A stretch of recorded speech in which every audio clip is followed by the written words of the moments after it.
দায়মুক্ত নাকি ধাপ্পা? জুলাই বিপ্লবীরা কার জন্য খুবই বিপজ্জনক? তো চলেন আবারও ভিডিওটা দেখে আসি। আবারও নতুন ভিডিও চলে আসছে, ধামাকা ভিডিও আমাদের পিনাকি দাদার। তো বেশি কথা না বলে ভিডিওটা শুরু করা যাক।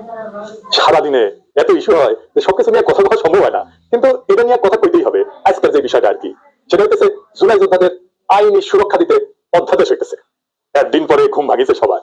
আসিফ নজরুল একদিন পরে অধ্যাদেশ বানাইতেছে। কামটা তো খুব ভালো হচ্ছে, তাই না? ভালো করছে, তাই না? খুবই ভালো কাজ করছে।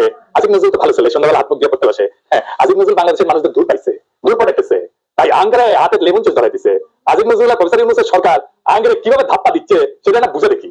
আসেন আগে আসলে বুঝে দেখি অধ্যাদেশ আসলে কি। অধ্যাদেশ হলো সংসদ ছাড়া, জানে যখন সংসদ নাই তখন সরকার আর রাষ্ট্রপতির মাধ্যমে জারি করা একটা অস্থায়ী আইন। তার মানে এটা আইন কিন্তু সংসদে পাস আইন, এবং এটা এখন জারি করা হইতেছে জরুরি পরিস্থিতির জন্য, যেহেতু সংসদ নাই। আর একটু ভেঙে বলি, সাধারণ আইন কিভাবে হয়? স্বাভাবিক নিয়ম, প্রস্তাব আসে, সংসদে আলোচনা হয়, ভোট হয়, পাস হয়, রাষ্ট্রপতি সাইন করে সম্মতি দেয়, আইন হয়ে গেল। এইটা বলা হয় সংসদীয় আইন। কিন্তু তাহলে অধ্যাদেশ আসে কখন? যখন সংসদ বসেনি বা সংসদ ভেঙে গেছে, এখন অধিবেশন চলতেছে না, কিন্তু সরকারের দরকার আছে, এখনই আইন দরকার আছে, অপেক্ষা করা যাবে না। তখন মন্ত্রিসভার পরামর্শে রাষ্ট্রপতি অধ্যাদেশ জারি করে থাকে। তো অধ্যাদেশের আসলে বৈশিষ্ট্যগুলো কি? এক নম্বর হচ্ছে এটা আইনের মতো কার্যকর কিন্তু স্থায়ী না। সংসদ বসলে সংসদে অধ্যাদেশকে আনতে হয়, তারপর অনুমোদন নিতে হয়। অনুমোদন না পেলে অধ্যাদেশ বাতিল। মানে সংসদ কার্যকর না থাকলে, সংসদ না থাকলে রাষ্ট্র যেন অচল না হয়, সেজন্য অধ্যাদেশ এই বিষয়টা জারি আছে। এখন ধরেন পরের সংসদ এটা পাশ করলো না অধ্যাদেশ আসিফ নজরুলের, তাহলে কি হবে? আসিফ নজরুলের কাছে উত্তর আছে? নাই। অধ্যাদেশ সংসদে পাশ হয়, আইন হলেও সংসদ চাইলে তো পরের দিনই নতুন আইন করে সেটা বাতিল করে দিতে পারে। এমনকি এই অধ্যাদেশ যেটা আসিফ নজরুল করতে যাচ্ছে, যেটা আদালত এখনই বাতিল করে দিতে পারে। তার মানে এটার মূল্য শূন্য, জিরো। তাহলে আসিফ নজরুল কেন করতেছে সেটার উত্তর আমরা পরে পাবো। আসলে আগে বুঝে নি যে আদৌ জুলাইয়ের জন্য দায় মুক্তি দেওয়া সম্ভব কিনা। এক কথায় দেওয়া সম্ভব না, এবং দেওয়া যে সম্ভব না এটার কারণ আসিফ নজরুল, তার সাথে আছে ওয়াকার, তার সাথে আছে প্রফেসর ইউনূস নিজে, তার সাথে আছে ডাক্তার জাহিদ, তার সাথে আছে বিএনপি, তার সাথে আছে তারেক রহমান। এরা সবাই এই পরিস্থিতি ইচ্ছা করে তৈরি করছে। কেন? কারণ ঘোষিত বিপ্লব ছাড়া দায় মুক্তি সম্ভব না। দায় মুক্তি কোনো আইনি ব্যতিক্রম না, এটা একটা সার্বভৌম ঘোষণা। যে বিপ্লব ঘোষণা করতে পারে না, সে দায় মুক্তি দাবি করার নৈতিক অধিকার, ক্ষমতা এটা কোনোটাই রাখে না। ওয়াল্টার বেনিয়ামিন বিপ্লবী সহিংসতা বনাম আইন রক্ষাকারী সহিংসতা, এইটা একটা কথা বলছিলেন। একদিকে লেখেন বিপ্লবী সহিংসতা, আরেকদিকে হচ্ছে আইন রক্ষাকারী সহিংসতা।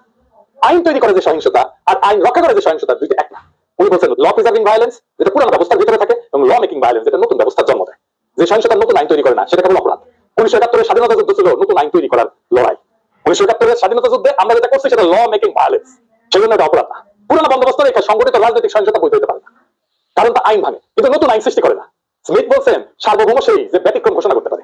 ওনার বিখ্যাত সূত্র ছিল, উনি বলছেন ইংরেজিতে কইছেন বাংলা হইতেছে সার্বভৌম সেই যে ব্যতিক্রম ঘোষণা করতে পারে। বিপ্লব মানে নিয়ম স্থগিত করা, পুরনো বৈধতা বাতিল করা, নতুন বৈধতা ঘোষণা করা। যে বিপ্লব পুরনো সংবিধান, পুরনো আদালত, পুরনো নৈতিক মানদণ্ড চালু রাখে, সে আদতে সার্বভৌম না।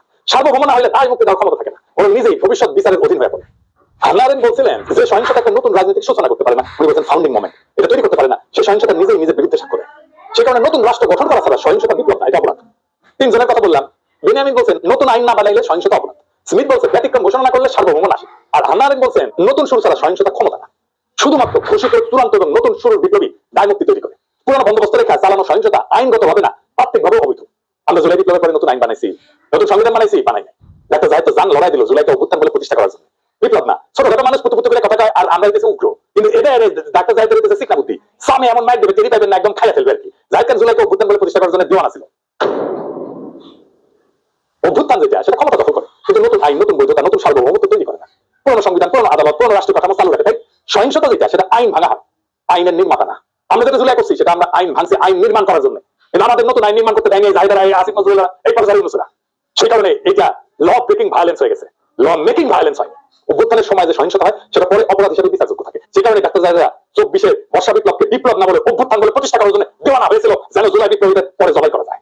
তার মানে এই জাহিদারা তাই চাইছে যা আওয়ামী লীগ চাইছে। আওয়ামী লীগের হাসিনা যে পুলিশ তার সহিংসতার কথা বলে, জুলাই যোদ্ধাদের ফাঁসি দিতে চায়, তার তাত্ত্বিক ভিত্তি তৈরি করে দিচ্ছে এই জাহিদ, এই সামে সিকনে, এই সিকনা বুদ্ধির লোকটা। আপনাদের জিজ্ঞেস করা উচিত, তাকে বলা উচিত এই কাম কেন করছিলেন। মাহবুবে যে পুলিশ ধরে, সে বৈধতা দিচ্ছে জাহিদ। দায় মুক্তি বাংলাদেশের ইতিহাসে একবারই হয়েছে, সেটা 1971 পরে। কারণ ওইখানে আমরা নতুন শুরু করতে পারছিলাম, ওইখানে লড়াইয়ের বিজয় ছিল আমাদের বৈধতা। এইখানে আমরা বিজয় হয়েছি, কিন্তু আমরা আমাদের বৈধতা তৈরি করতে পারি, নতুন শুরু করতে পারি না। সেই কারণে দায় মুক্তি দেওয়া সম্ভব হবে না, যতই বলুক আসিফ নজরুল। তাইলে আসেন, আসিফ নজরুল কেন এই অধ্যাদেশ করতে এত ব্যস্ত?